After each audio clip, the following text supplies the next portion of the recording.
So here's the question. Has science discovered God?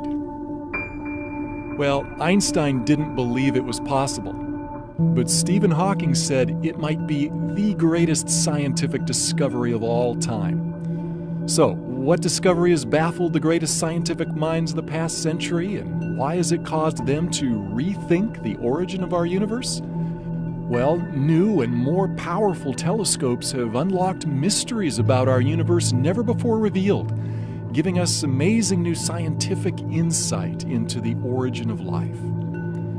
Has science discovered God? But wait a minute. Hasn't science proven we don't need God to explain the universe? What is it about this discovery that is so fundamentally different, and why has it stunned the scientific world?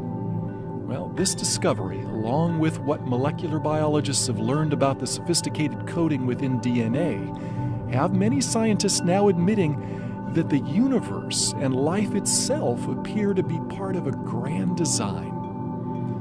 One cosmologist put it this way: many scientists, when they admit their views, incline toward the design argument. Surprisingly, many scientists who are now talking about God have no religious belief whatsoever. So, what are these stunning discoveries that have scientists suddenly speaking of God? Well, there are three revolutionary discoveries from the fields of astronomy and molecular biology that really stand out. One, the universe had a beginning. Two, the universe is just right for life. And three, DNA coding reveals intelligence. The statements leading scientists have made about these discoveries may shock you. Let's take a look. The universe had a one-time beginning. Since the dawn of civilization, man has gazed in awe at the stars, wondering what they are and how they got there. Although on a clear night the unaided human eye can see only about 6,000 stars, Hubble and other powerful telescopes reveal there are 1 billion trillion stars clustered in over 100 billion galaxies. In fact, our sun is like one grain of sand amidst the world's beaches. But prior to the 20th century, the majority of scientists believed our own Milky Way galaxy was the entire universe, and that only about 100 million stars existed. Most scientists of the past believe that our universe never had a beginning. They believed that mass, space, and energy that compose our entire universe had always existed. But in the early 20th century, astronomer Edwin Hubble discovered that the universe is expanding. Rewinding the process mathematically, he calculated that everything in the universe, including matter, energy, space, and even time itself, actually had a beginning. Well, shockwaves hit the scientific community. Many scientists, including Einstein, reacted negatively. In what Einstein later called the biggest blunder of my life, he fudged the equations to avoid the implication that the universe had a beginning. Well, perhaps the most vocal adversary of the idea that the universe had a beginning was British astronomer Sir Frederick Hoyle, who sarcastically nicknamed the creation event a Big Bang. He stubbornly held to his steady-state theory that the universe had always existed. Well, so did Einstein and other scientists until the evidence for a beginning became overwhelming. The logical conclusion was like the proverbial elephant in the room, namely that something or someone beyond scientific investigation must have started it all. Then finally, in 1992, the COBE satellite experiments proved that the universe really did have a one-time beginning in an incredible flash of light and energy. Although some scientists called it the moment of creation, most preferred referring to it as the Big Bang. Astronomer Robert Jastrow tries to help us imagine how it all began. The picture suggests the explosion of a cosmic hydrogen bomb. The instant in which the cosmic bomb exploded marked the birth of the universe. So the conclusion is, everything in the universe came from nothing. Science is unable to tell us what or who caused the universe to begin, but some believe it clearly points to a creator.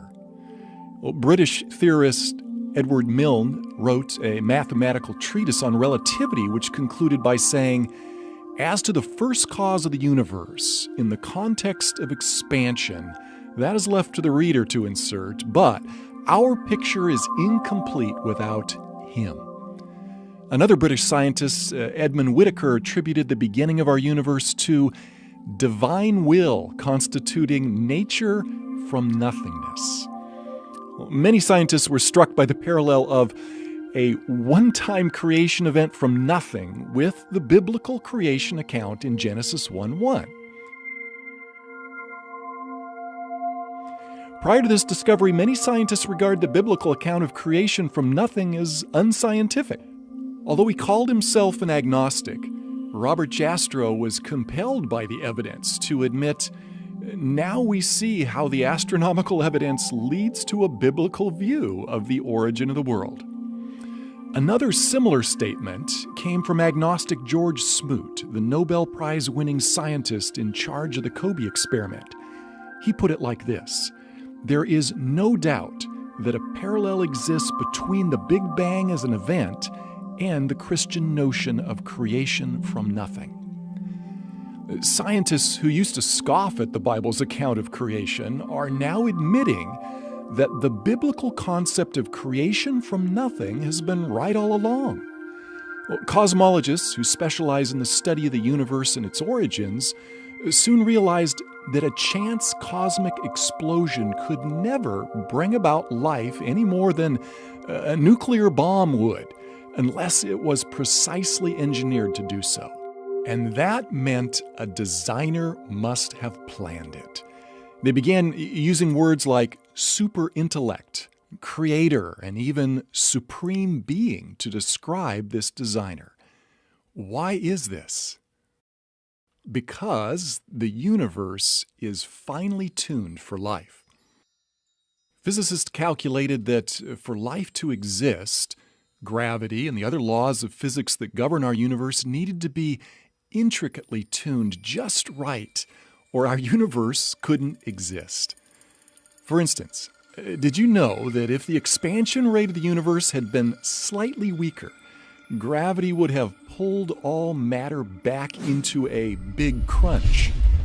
We're not talking about merely a 1 or 2% reduction in the universe's expansion rate. Stephen Hawking writes, "If the rate of expansion 1 second after the Big Bang had been smaller by even 1 part in 100,000 million, the universe would have recollapsed before it ever reached its present size." Well, on the flip side, if the expansion rate had been a mere fraction greater than it was, well, all galaxies, stars, and planets could never have formed, and we wouldn't be here.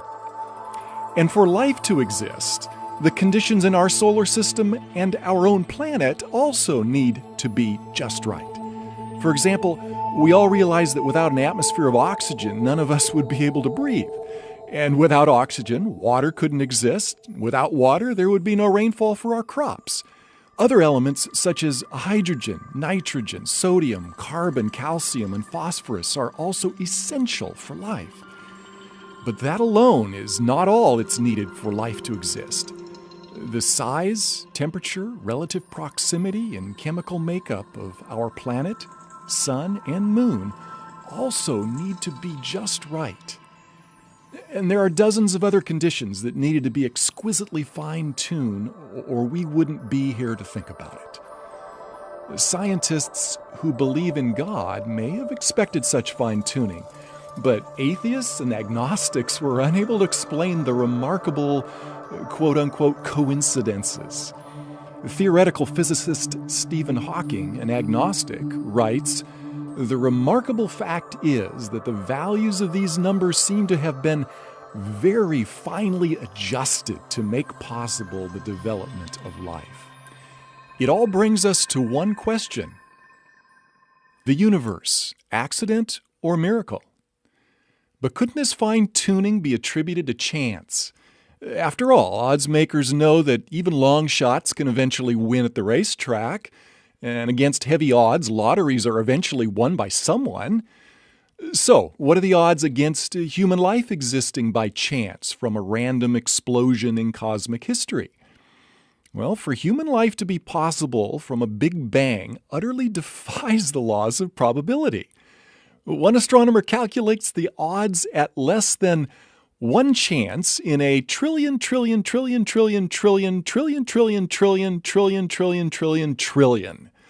In other words, it would be far easier for a blindfolded person in one try to discover one specially marked grain of sand out of all the beaches of the world. Look at it this way. The odds of one random Big Bang producing life as we know it would be like one person winning over 1,000 consecutive mega million-dollar lotteries after purchasing only a single ticket for each. Not very likely? Really quite impossible, unless it was fixed by someone behind the scenes, which is what everyone would think. And that is what many scientists are concluding. Someone behind the scenes designed and created the universe. Well, this new understanding of how miraculous human life is in our universe led the agnostic astronomer George Greenstein to ask, is it possible that suddenly, without intending to, we've stumbled upon the scientific proof of the existence of a supreme being? However, as an agnostic, Greenstein maintains his faith in science rather than a creator to ultimately explain our origins. Robert Jastrow explains why some scientists are reluctant to accept a transcendent creator. He says, there is a kind of religion in science. It is the religion of a person who believes there is order and harmony in the universe. This religious faith of the scientists is violated by the discovery that the world had a beginning under conditions in which the known laws of physics are not valid, and as a product of forces or circumstances we cannot discover. When that happens, the scientist has lost control. If he really examined the implications, he would be traumatized. Well, it's understandable why scientists like Greenstein and Hawking seek other explanations rather than attribute our finely tuned universe to a creator. Hawking speculates that other unseen and unprovable universes may exist, increasing the odds that one of them, like ours, is perfectly fine-tuned for life. However, since his proposal is speculative and outside of verification, it can hardly be called scientific. Although he's also an agnostic, British astrophysicist Paul Davies dismisses Hawking's idea as too speculative. He writes, such a belief must rest on faith rather than observation. Although Hawking continues leading the charge to explore purely scientific explanations for our origins, other scientists, including many agnostics, have acknowledged what appears to be overwhelming evidence for a creator. Astronomer Frederick Hoyle wrote, a common sense interpretation of the facts suggests that a super intellect has monkeyed with physics as well as chemistry and biology, and that there are no blind forces worth speaking about in nature. Although Einstein wasn't religious and didn't believe in a personal God, he called the genius behind the universe an intelligence of such superiority that compared with it, all the systematic thinking and acting of human beings is an utterly insignificant reflection. Atheist Christopher Hitchens, who spent much of his life writing and debating against the existence of God, was most perplexed by the fact that life couldn't exist if things were different by just 1 degree or 1 hair. Davies acknowledges, there is for me powerful evidence that there is something going on behind it all. It seems as though somebody has fine-tuned nature's numbers to make the universe. The impression of design is overwhelming. But astronomy is not the only area where science has discovered evidence for design. There is another discovery, DNA, the language of life. As recent as 1953, molecular biologists discovered intricately complex design in the microscopic world of DNA. This tiny molecule has been called the brains behind each cell in our body, as well as every other living thing. Yet the more they discover about DNA, the more amazed they are at the brilliance behind it. Scientists who believe the material world is all that exists, like Richard Dawkins, argue DNA evolved by natural selection without a creator. Yet even most ardent evolutionists admit that the origin of DNA's intricate complexity is unexplainable. DNA's intricate complexity caused its co-discoverer, Francis Crick, to believe that it could never have originated on Earth naturally. Crick, an evolutionist, believed life is too complex to have originated on Earth and must have come from outer space. He wrote, "An honest man, armed with all the knowledge available to us now, could only state that, in some sense, the origin of life appears at the moment to almost be a miracle. So many are the conditions which would have had to have been satisfied to get it going." The coding behind DNA reveals such intelligence that it staggers the imagination. A mere pinhead volume of DNA contains information equivalent to a stack of paperback books that would encircle the Earth 5,000 times. And DNA operates like a language with its own extremely complex software code. Microsoft founder Bill Gates says that the software of DNA is far, far more complex than any software we have ever developed. Richard Dawkins and other evolutionary biologists believe that all this complexity originated through natural selection. Yet, as Crick, a Nobel Prize winner, remarked, natural selection could never have produced the first molecule.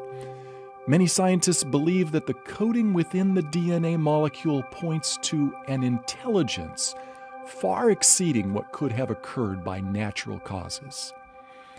In the early 21st century, noted atheist Anthony Flou's lifelong unbelief came to an abrupt end when he studied the remarkable intelligence behind DNA. Flou explains what changed his position. "What I think the DNA material has done is to show that intelligence must have been involved in getting these extraordinarily diverse elements together. The enormous complexity by which the results were achieved looked to me like the work of intelligence. It now seems to me that the finding of more than 50 years of DNA research have provided materials for a new and enormously powerful argument to design." Although Flou was not a Christian, he admitted that the software behind DNA is far too complex to have originated without a designer. All this scientific evidence leads us to honestly consider that life and the universe have the fingerprints of a creator. Are scientists now convinced that a creator has left his fingerprints on the universe?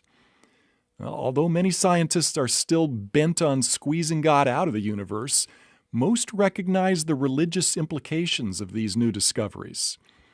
In his book, The Grand Design, Stephen Hawking, who doesn't believe in a personal God, attempts to explain why the universe doesn't need God. Yet when faced with the evidence, even Hawking has also admitted there must be religious overtones. But I think most scientists prefer to shy away from the religious side of it. As an agnostic, world-renowned astronomer Robert Jastrow had no Christian agenda behind his conclusions. However, he freely acknowledges the compelling case for a creator. He writes of the shock and despair experienced by scientists who thought they had squeezed God out of their world. These are his words.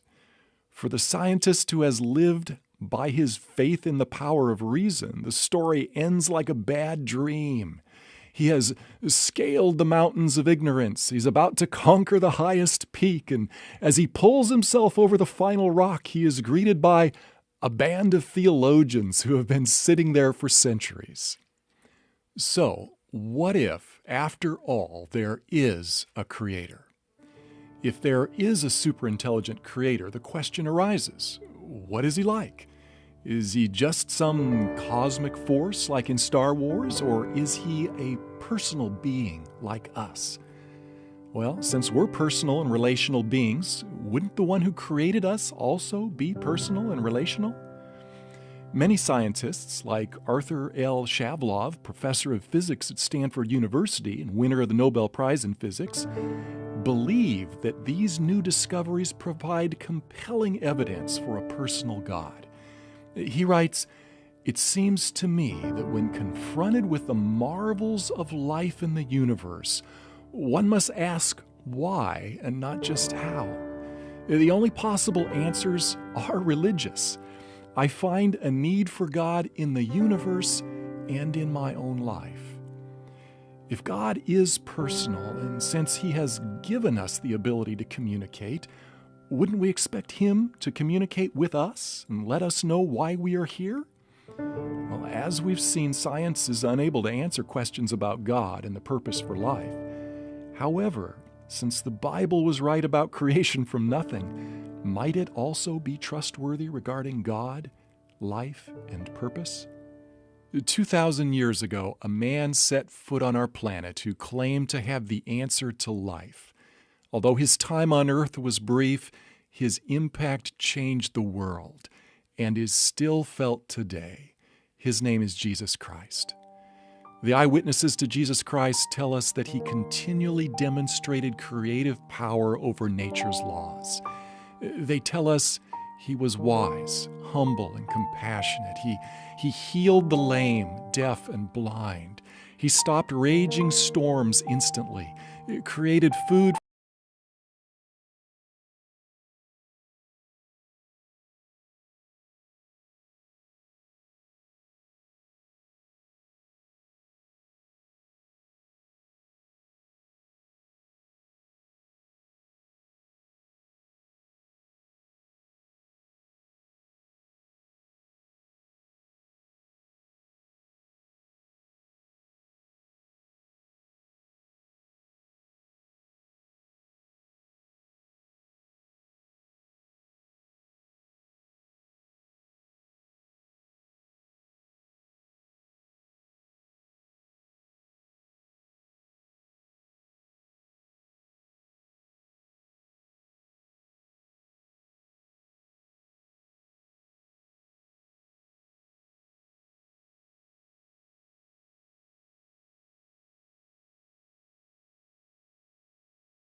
creation began, for it was through Him that everything was made, whether spiritual or material, seen or unseen.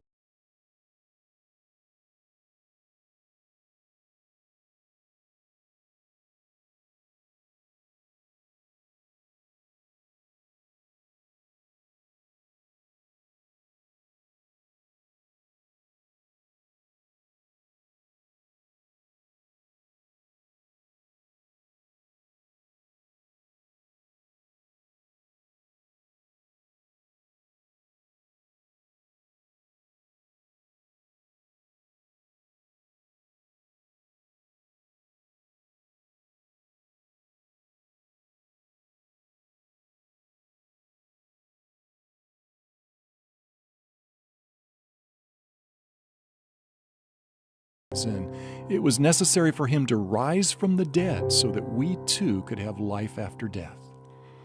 As the Creator, Jesus certainly would have power over life and death, and those closest to Him claim they saw Him alive after He died and was buried for 3 days. If they were wrong, then Christianity's been founded upon a lie. But if they were right, such a miracle would substantiate all Jesus said about God, Himself, and us.